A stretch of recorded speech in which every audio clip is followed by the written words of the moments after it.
الحمد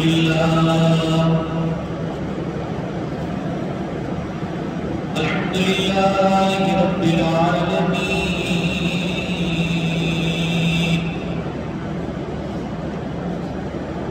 والصلاة والسلام على سيد الأنبياء والمرسلين أما بعد فأعوذ بالله من الشيطان الرجيم بسم الله الرحمن الرحيم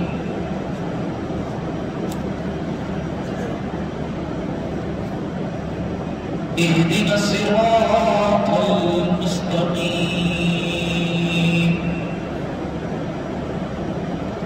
صراط الذين أنعمت عليهم غير المغضوب عليهم ولا الضالين.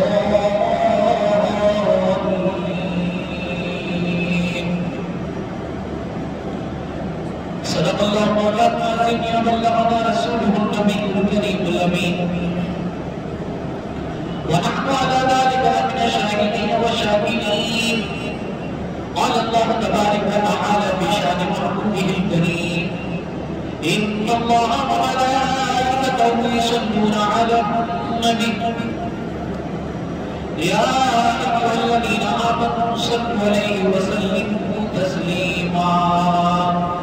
اللهم صل على سيدنا ومولانا محمد طب القلوب ودوائها وعافية الأبدان وشفائها ونور الأبصار وضيائها وعلى آله وصحبه وبارك وسلم وصلوا عليه. حضور نبی کریم رحیم صلی اللہ علیہ وآلہ وسلم کی ذات تعالیٰ سے بات پر درود و سلام پڑھنے کے فضائل بے حد و بے شمار ہے. آقا علیہ السلام کا فرمان رحمت ہے کہ روز جمعہ اور شب جمعہ مجھ پر درود پاک کی کثرت کیا کرنا، کیونکہ یہ یوم مشہود ہے. اس روز فرشتے حاضر ہوتے ہیں اور تمہارا درود پاک میرے دربار میں پیش کرتے ہیں اور اسے میں خود سنتا. صلو علی الحبیب اللہم صلی علی سیدنا ومولانا محمد طب القلوب ودوائها وعافیة الأبدان وشفائها ونور الأبصار وضیائها وعلى آلہ وصحبہ وبارک وسلم. صلاۃ و سلام علیک یا سیدی یا رسول اللہ صلی اللہ علیہ وسلم. تمام تعریف اللہ وحدہ لا شریک کے لیے ہے.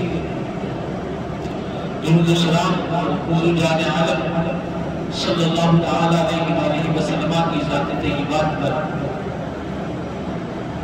آپ کے آل اطہار پر، ازواج مطہرات و مومنین مومنات صالحین صالحات پر. سلف صالحین کا یہ مبارک طریقہ رہا ہے کہ وہ ہر امر میں قرآن و سنت کا اتباع کرتے تھے اور اس کے خلاف کو الحاد و ضد سمجھتے تھے. چنانچہ امام شاہرانی رحمۃ اللہ تعالی علیہ میں سید الطائفہ امام الاولیاء حضرت خواجہ جنید بغدادی علیہ رحمۃ اللہ الہادی سے نقل کرتے ہیں. آپ رحمۃ اللہ تعالی فرماتے ہیں کہ ہماری کتاب قرآن شریف سب کتابوں کی سردار جامع ہے اور ہماری شریعت سب شریعتوں سے واضح اور ادق ہے اور اہل تصوف کا قریب قرآن و سنت کے ساتھ مضبوط کیا گیا ہے. جو شخص قرآن و سنت نہ جانتا ہوتا، نہ ان کے معانی سمجھتا ہوتا، اس کی ابتدا صحیح نہیں، یعنی اسے اپنا پیشوا بنانا آپ رحمۃ اللہ تعالی فرماتے ہیں جائز نہیں ہے.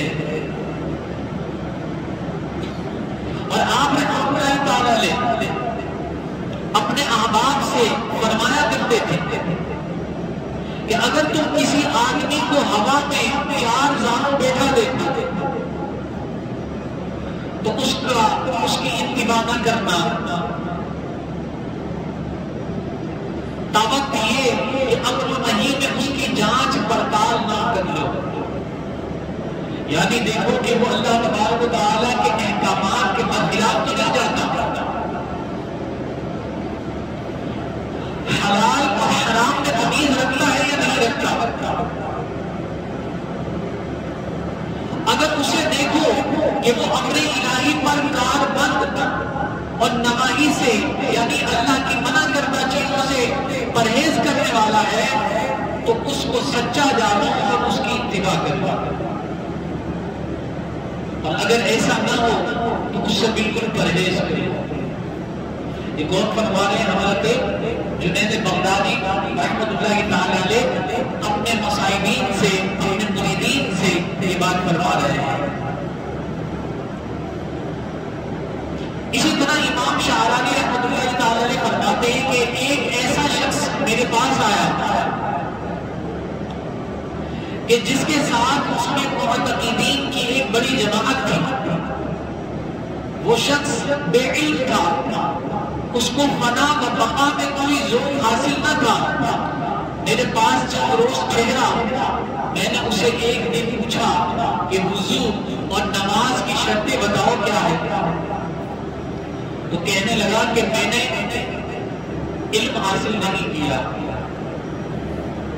میں نے کہا کہ بھائی قرآن اور سنت کے ظاہر پر عبادات کا صحیح کرنا لازم ہے،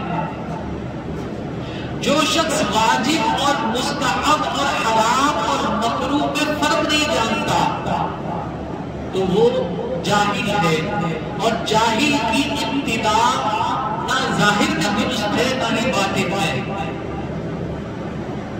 اس نے اس کا کوئی اور جواب نہ دیا اور آپ رحمۃ اللہ تعالی علیہ فرماتے ہیں کہ وہ شخص چلا گیا۔ اللہ تعالیٰ نے مجھے اس کے شر سے آپ فرماتے ہیں کہ بچا لیا۔ معلوم ہوا کہ جو لوگ تصوف کو قرآن و سنت کے خلاف سمجھتے ہیں وہ سخت غلطی پر ہے، بلکہ تصوف میں اتباع قرآن و سنت نہایت ضروری امر ہے۔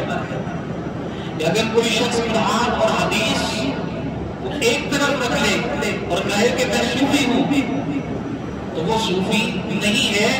اولیاء کاملین نے ایسے لوگوں کی نفی کی ہے اور کہا کہ یہ صوفی نہیں ہے، کیونکہ صوفی قرآن اور حدیث کو پس پشت ڈالنا، گویا کہ اللہ اور اس کے رسول کے فرمودات کو پس پشت ڈالنا ہے۔ وہ شخص کہ جو صوفی ہونے کا دعویٰ کرتا ہے، ولی ہونے کا دعویٰ کرتا ہے، کیا وہ کبھی اللہ اور اس کے رسول کے برخلاف ہو سکتا ہے؟ کبھی نہیں۔ وہ تو اللہ کی محبت خود بھی کرنے والا، اللہ سے محبت اور اللہ اس کے رسول سے محبت کرنے والا خود بھی ہوگا، اور لوگوں کو بھی اللہ اس کے رسول کی محبت ملائے گا۔ ان کے قلوب کے اندر اللہ تبارک و تعالیٰ کی محبت کو ڈالے گا۔ حضور صلی اللہ تعالیٰ علیہ وآلہ وسلم کی تعلیمات خاص کو بتا کر ان کی اتباع کی طرف لے کر جائے گا۔ تو یہ ایک واضح فرق حضرت امام شاہرانی رحمۃ اللہ تعالیٰ علیہ نے ہمیں سکھلا دیا اور بتلا دیا۔ فرمایا کہ معلوم ہوا کہ جو لوگ تصوف کو قرآن و سنت کے خلاف سمجھتے ہیں وہ سب غلطی پر ہیں، بلکہ تصوف میں اتباع قرآن و سنت نہایت ضروری امر ہے، کیونکہ قوم کی اصطلاح میں صوفی وہی شخص ہے کہ جو عالم ہو کر اخلاص کے ساتھ اپنے علم پر عمل کرے۔ ہاں حضرات مشائخ رحمۃ اللہ تعالی علیہ اپنی ارادت مندوں کو مجاہدات اور ریاضات کی ہدایت کرتے ہیں جو عین اتباع شریعت ہے، جو عین اتباع شریعت ہے۔ معتقدین میں ایسے لوگ بھی تھے کہ جب کسی امر میں ان کو کتب شریعہ میں کوئی دلیل نہ ملتی تھی وہ جناب رسول مقبول صلی اللہ تعالی علیہ وآلہ وسلم کی مقدس جناب میں اپنے دلوں کے ساتھ متوجہ ہوتے اور بارگاہ الہیہ میں پہنچ کر اس مسئلے کو دریافت کر لیا کرتے تھے اور حضور صلی اللہ تعالی علیہ وآلہ وسلم کے ارشاد پر عمل کر لیا کرتے تھے۔ امام شاہرانی رحمۃ اللہ تعالی علیہ فرماتے ہیں کہ اتنا مثل ذالک خاص باکابر الرجال، یہ بات اکابر کے لیے خاص ہے۔ حضرت فضیل بن عیاض رحمۃ اللہ تعالی علیہ فرماتے ہیں کہ ہدایت کا طریقہ اختیار کرو، اس پر چلنے والے تھوڑے بھی ہوں تو بھی مضر نہیں، اور گمراہی کے راستوں سے بچو، گمراہی پر چلنے والے بہت ہوں تو بھی مفید نہیں ہے۔ تو اس سے یہ بات بھی پتہ چلی کہ یہاں پر کثیر اور قلیل کا معاملہ نہیں ہے، تعداد سے رستے کا تعین نہیں ہوتا کہ اگر لشکر کے اندر تعداد فاسقین کی زیادہ ہے اور لشکر کے اندر تعداد اہل اللہ کی کم ہے تو اس کا مطلب یہ ہرگز نہیں ہے کہ جو فاسقین ہیں وہ ہم پر ہیں تعداد زیادہ ہونے کی وجہ سے، نہیں، یہاں پر کثیر اور قلیل کا معاملہ ہی نہیں ہے۔ مزیدہ فرماتے ہیں کہ ابو بایزید بستامی رحمۃ اللہ تعالی علیہ فرماتے ہیں کہ اگر تم دیکھو کہ ایک شخص جسے یہاں تک کرامات دی گئی ہیں کہ وہ ہوا پر چار دانوں بیٹھے تو اس کے دھوکے میں نہ آؤ، یہاں تک کہ دیکھو کہ وہ اللہ تعالی کے امر و نہی، حفظ و حدود اور ادائے شریعت میں کیسا ہے۔ اور یہاں پر میں آپ کو بتا دوں کہ بہت سارے ایسے سادھو ہیں،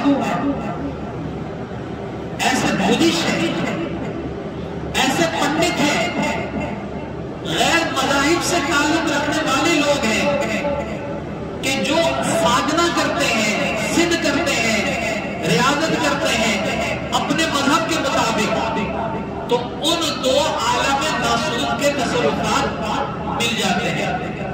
جب وہ تصرفات ملتے ہیں، وہ اختیارات ملتے ہیں، تو ان تصرفات کے استعمال کی وجہ سے اس طرح کے شوقے دکھاتے ہیں، یہ ساری چیزیں کر سکتے ہیں، ہوا پہ معلق بھی ہو سکتے ہیں، پانی پر بھی چل سکتے ہیں، اڑ بھی سکتے ہیں، اور عجیب و غریب قسم کی کمالات بھی دکھا سکتے ہیں۔ تو اب کوئی شخص ان کمالات کو دیکھ کر بزرگوں نے فرمایا ایسا نہیں ہے کہ تم اس کے پیچھے چلنا شروع ہو جاؤ۔ ہمارے پیر مشیر فرماتے ہیں میاں حضور رحمت برکت قدسیہ کہ میں ایک ایسے پنڈت سے میری ملاقات ہوئی کہ اس پنڈت نے کئی سال تک جو ہے سادھنا کی، پرستش کی، عبادت کی، ریاضت کی اپنے مذہب کے حساب سے، اور اس گرو کا جب یہ ریاضت کا معاملہ ایک حد تک مکمل ہوا تو اس کے بعد اس کا معاملہ یہ تھا کہ وہ آگ کا الاؤ سامنے جلاتا، کوئلے اس کے اندر جل رہے ہوتے اور جلتے الاؤ کے اندر ہاتھ وہ ڈال دیتا، کوئلے کو اسے پکڑ لیتا اور آگ اس کو کچھ نہیں کرتی۔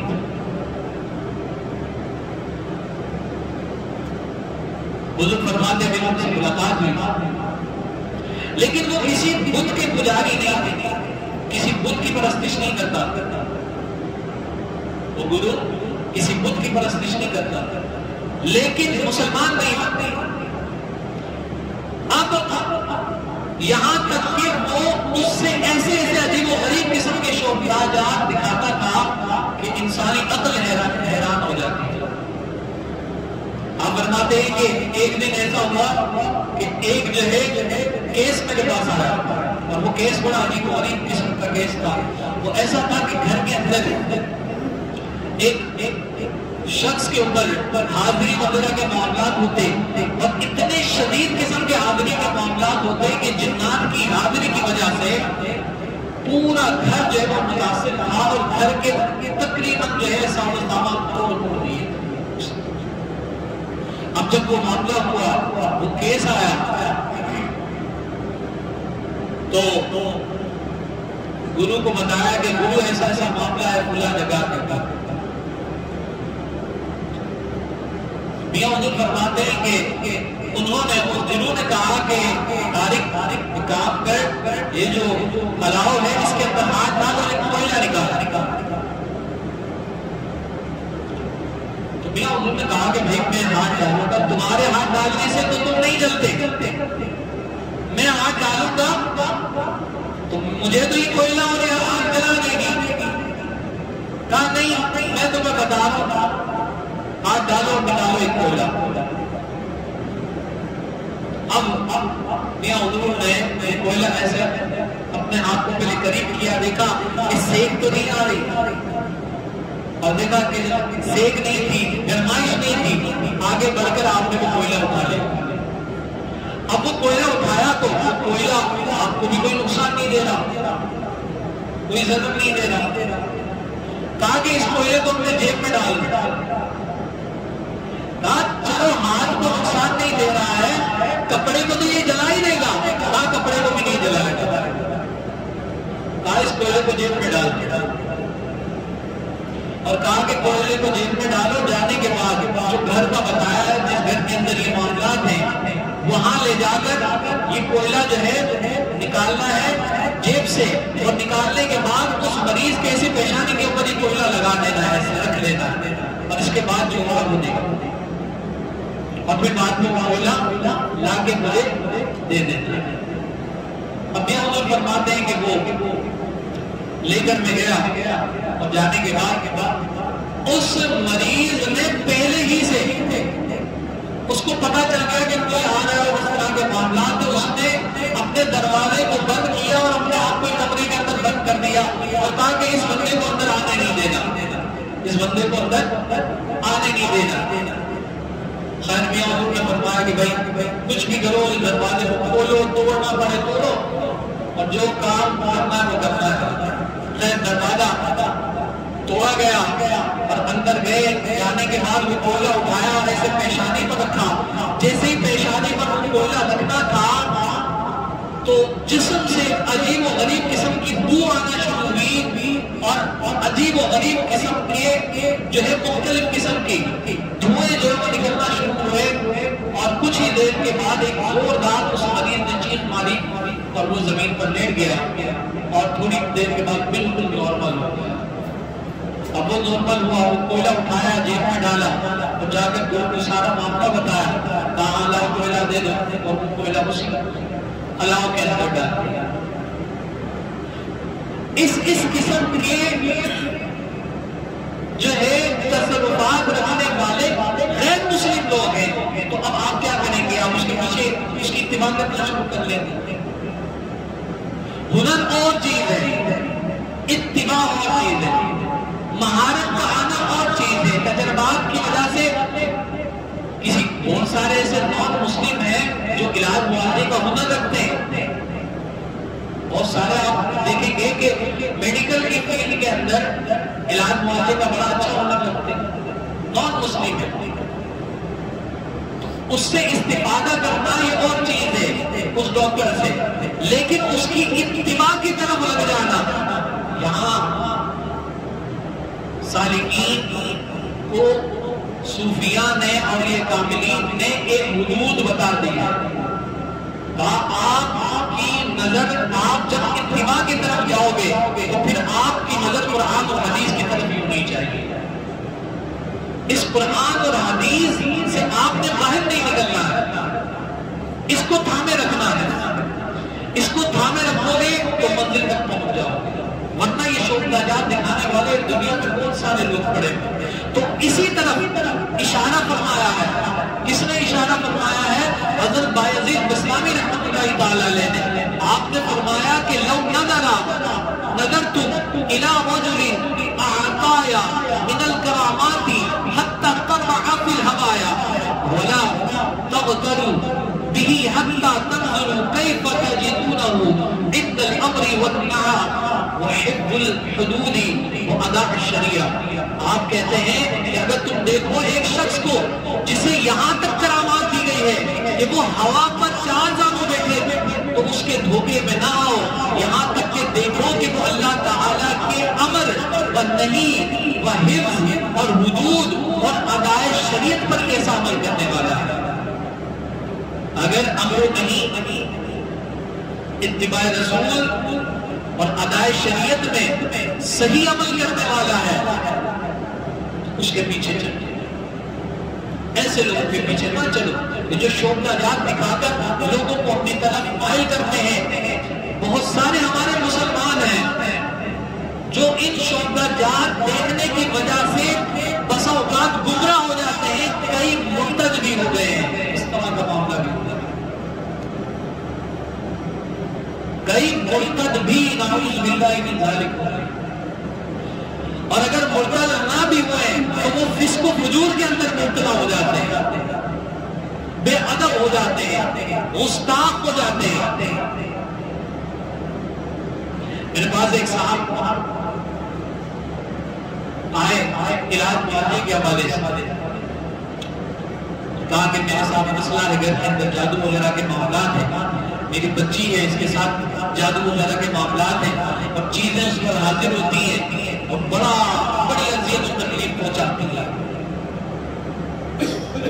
اب میں مختلف عاملین کے پاس گیا، انہوں نے اپنے طریقے سے اس کا معاملہ کیا، لیکن مجھے اتنا افسوس نہیں ہو رہا۔ میں آج اپنے آپ پر بڑا افسوس کر رہا ہوں، اپنے آپ کو کوس رہا ہوں کہ مجھ سے اس علاج معالجے کے معاملے میں یہ بہت بڑی خطا ہو گئی ہے، اور میں ساری زندگی اب اس خطا کے اوپر روتا رہتا، اپنے آپ کو کوستا رہتا۔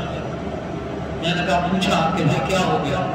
بھائی اس بچی کے علاج معالجے کے معاملے میں ایک سفلی عامل کے چکر میں پڑ گیا۔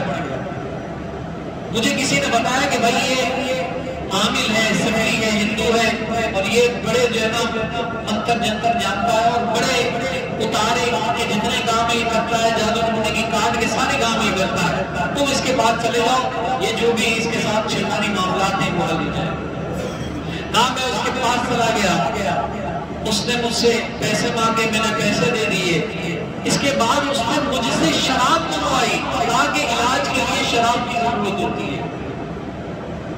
اس کے بعد شراب میں نے نہ چاہتے تو اس کو لا کے دی، اس نے شراب پی، اور نعوذ باللہ من ذالک اس نے میرے سامنے چاول جو ہے وہ ڈالے، اور چاول ڈالنے کے بعد کہا کہ ان چاولوں کو اپنے پیروں سے روتو، اور میں نے رزق کی بے حرمتی اس عامل کے کہنے پہ۔ یہ معاملات تھے نعوذ باللہ من ذالک، اس حد تک اس خبیث میں بدبخت نے معاملات کو کروانا چاہ رہا تھا کہ اللہ تبارک و تعالیٰ کے کلام کی بے حرمتی کرو، پیر میں ڈال کر اس کو مسلو کہا۔ جب اس نے یہاں یہ معاملہ کیا، کہا اناج کی بے حرمتی تو مجھ سے ہو گئی، جب کلام کی بے حرمتی کا معاملہ وہ مجھ سے کروانا چاہ رہا تھا تو میں فوراً اٹھا اپنی بچی کو اٹھایا وہاں سے نکل آیا۔ اب یہ عاملین اس حد تک معاملہ کرواتے ہیں، گمراہ کرواتے ہیں، فسق و فجور پر مبتلا کرتا ہے۔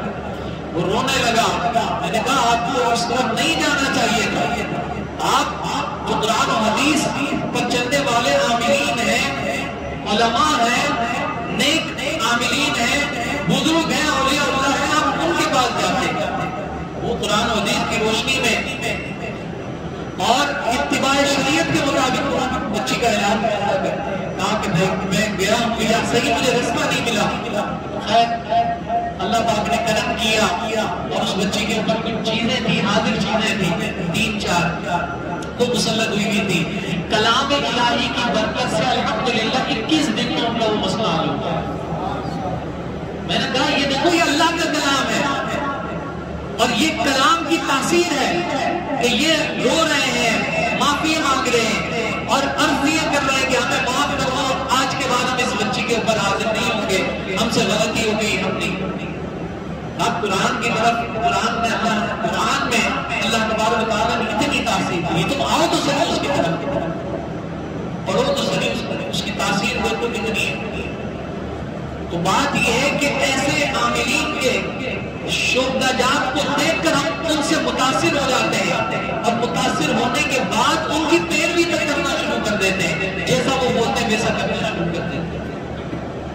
تو امام حضرت سری سبتی رحمت اللہ تعالی نے اس سے بھی منع فرمایا، کہا ایسے لوگوں کی پیروی مت کرو، ان سے اجتناب کرو، قرآن و حدیث کے دامن کو پکڑ لو، اولیاء اللہ سے مدد چاہو، ان کی صحبت اختیار کرو.